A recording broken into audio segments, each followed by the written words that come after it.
બેન જાહલ મારી વાત જુએ છે. સામત, તમે ગઢમાં પધારો, હું મારી બેન જાહલનો સંદેશો વાંચી લઉં.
સિંધમાં સુમરાએ બેન જાહલને રોકી, વિપત વેળાએ જાહલ વાટું પાણી જોતી. અરે સામત, આ મારી બેન જાહલ શું લખે છે?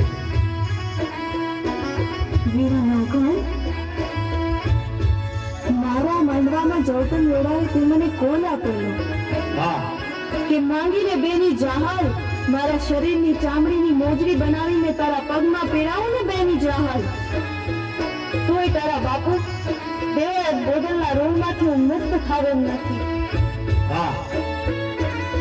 અને મેં કહેલું વીરા નવઘણ કે મારું આ કાપડું તારી પાસે લેવું રહ્યું, સમય આવે ત્યારે હું માંગીશ. જે કાપડું હું આજ માંગુ છું વીરા નવઘણ, આ નવઘણના ખોળિયામાં પ્રાણ હોય અને બેન જાહલને આપેલું વચન ભૂલી જાય એવો હુરજ તો ક્યારેય ન ઉગે. માંગો બેની બા, શું માંગો છો?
નવઘણનું રાજ હાલતું હોય અને સિંધના અમીર સુમરાવાની તાકાત નથી કે સોટની ધરતી પર પગ મૂકી અને બેન દીકરીનો પાલો પકડી શકે. પણ આ જાહલબા એવું તે શું બન્યું કે તમારે આ સોટ મલક મૂકી અને સિંધમાં જવું પડે?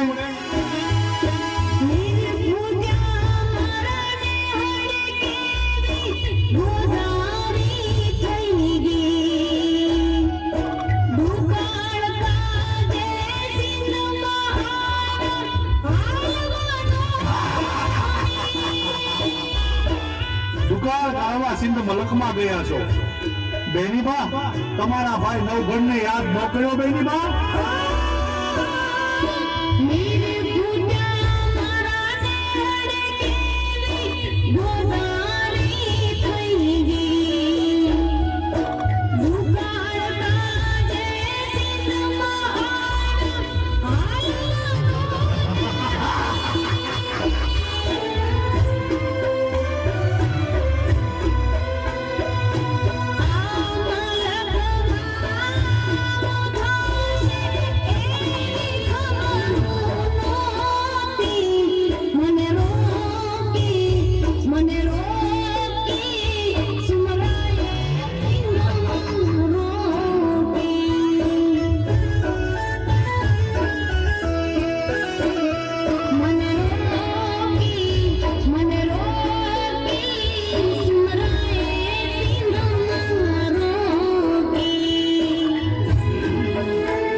દુકાળ ગાળવા તમારે આ સોઠ મલક મૂકી અને સિંધ મલકમાં જવું પડે તો આ નવઘણ માટે શરમની વાત કહેવાય. બેનીબા, જ્યારે આ રાણા પરિવારમાં દુકાળ પડ્યો ને ત્યારે તમારા મા બાપે લીલા માથાના ખાતર વાવ્યા હતા, જેના કારણે આ નવઘણ જીવે છે.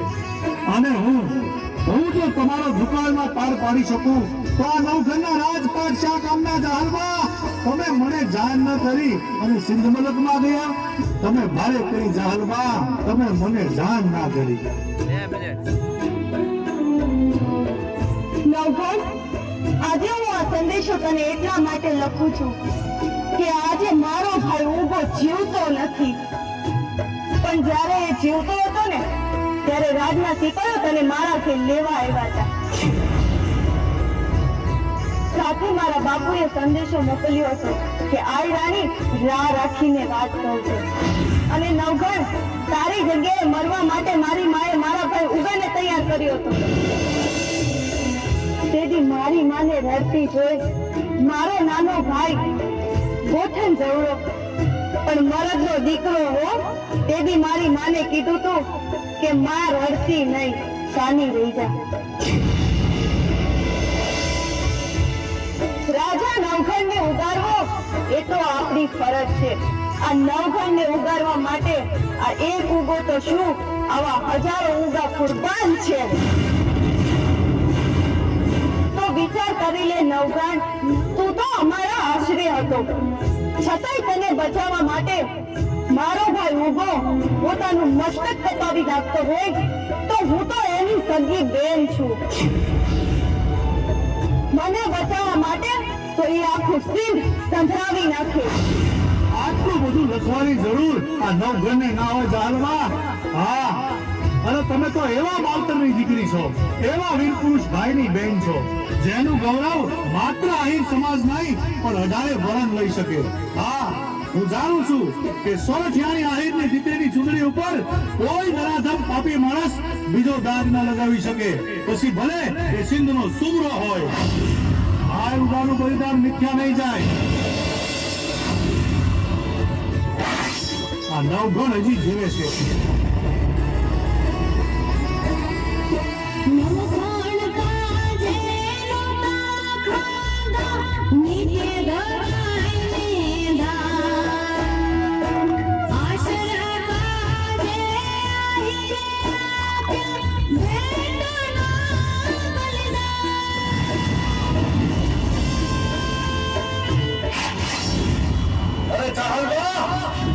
નવઘણના રૂપમાં ભાઈ ઉભો છે હો.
તો એ મરદનું ફાડ્યું ચાલ્યું ના રે હો. અરે જાહલબા, આ નવઘણના રૂપમાં તમારો ભાઈ ઊભો છે હો. પણ આજે નવઘણ ઉગો જીવતો નથી એટલે મારે તને કહેવું પડે છે. હું જાણું છું જાહલબા કે તમે સિંધની ધરતીમાં એકલા હાથે હજારો મુસીબતોનો સામનો કરી પોતાની પવિત્રતાનું રક્ષણ કરી રહ્યા છો, અને આવા સમયમાં તમને ભાઈ ઉભો હાંભળે પણ ખરો. પણ જોજો જાહલબા, સિંધનો સુમરો આવીને તમારો પાલો પકડે એ પહેલા આવીને તમારી સામે ઉભો રહી જાવ તો માનજો કે નવઘણના રૂપમાં ઉભો આવ્યો હો. પણ તું એમ ના માનતો હો કે હું તારી પાસે મારી આબરૂની ભીખ માંગુ છું.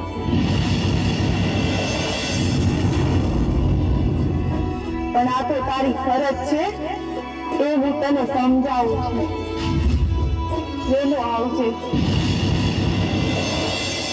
હે ગરવા ગિરનાર, હે મુરલીધર મહારાજ, મારી બેન જાહલને થોડી હિંમત આપજો, કારણ કે આ 60 મલકમાંથી હું સિંધ મલકમાં બેન જાહલની વારે જાઉં એટલામાં મારે આડો 12 ગામનો ખારો સમુદ્ર આવે છે. એ સમુદ્ર પાર કરવામાં મારે કદાચ મોડું પણ થાય અને બેન જાહલની ધીરજ ખૂટી જાય અને કાંઈ અજુગતું પગલું ભરે અને જો જીવ કાઢી નાખે તો આ નવઘણના કપાળમાં કલંકની કાળી ઢીલી લાગી જાય. એટલા માટે ગરવા ગિરનાર, જીવનમાં પહેલી વાર તમને એટલું વિનવું છું કે બેન જાહલને થોડી હિંમત આપજો. હું આવું છું બેન જાહલ, તારી વારે આવું છું. આજનો સૂરજ થમી જશે તો જગને થાશે જાણ. વીરાની વાટે વખોડા ફોડશું, કાઢશું મારા પ્રાણ. નહીં જાહલબા, એવું નહીં થાય. ભરોસો રાખજો આ ભાઈ પર. અને તમે તો એવા મરદ માવતરની દીકરી છો, એવી જગદંબા જેવી આવડાનીના ખોળે અવતાર લીધો છે કે ભયા દરબારમાં તલવારની અણીએ જેની આંખનો ખૂણો ભીનો ન થયો હોય તમે એનું સંતાન છો. તમારે ઝેર ન પીવાનું હોય. હું આવું છું તમારી વારે. આજનો સૂરજ થમી જશે તો જગને થાશે જાણ. વીરાની વાટે વખોડા ઘોળશું, કાઢશું મારા પ્રાણ. હું આવું છું બેન જાહલ, તારી વારે આવું છું. રાહુલ કે આવેલા પધાર, બેનને આશા મોટી. મને રોકી સુમરાએ સીમા રોકી.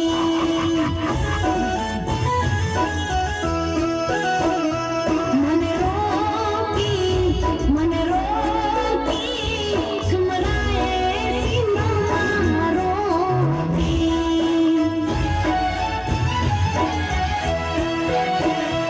સુમરાએ સીમા રોકી.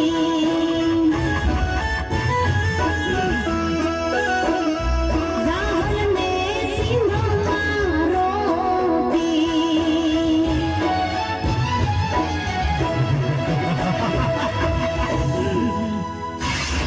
સેનાપતિ, મારું 13 ટુકા લશ્કર સાબદું કરી સિંધના પંથે રવાના કરો. હવે તો 60ની ધરતી પર પહેલો પગ બેન જાહલ મૂકશે, પછી જ નવઘણ. નહીંતર સિંધની ધરતીમાં સમાઈ જઈશ. હવે 60 ચુંદડી ઉપર મીઠ માનનાર ના આ નવઘણ રાય રાય જવડા કટકા કરી અને જોગણીઓના ખપ્પર ભરે છે. જય મુરલીધર, જય માં ખોડિયાર. પાન પી જાઓ જાહલ. છેટો રેજે કુતરા, આ જાહલને નાગણ ચાર, કાં તો તારો દી ખોળે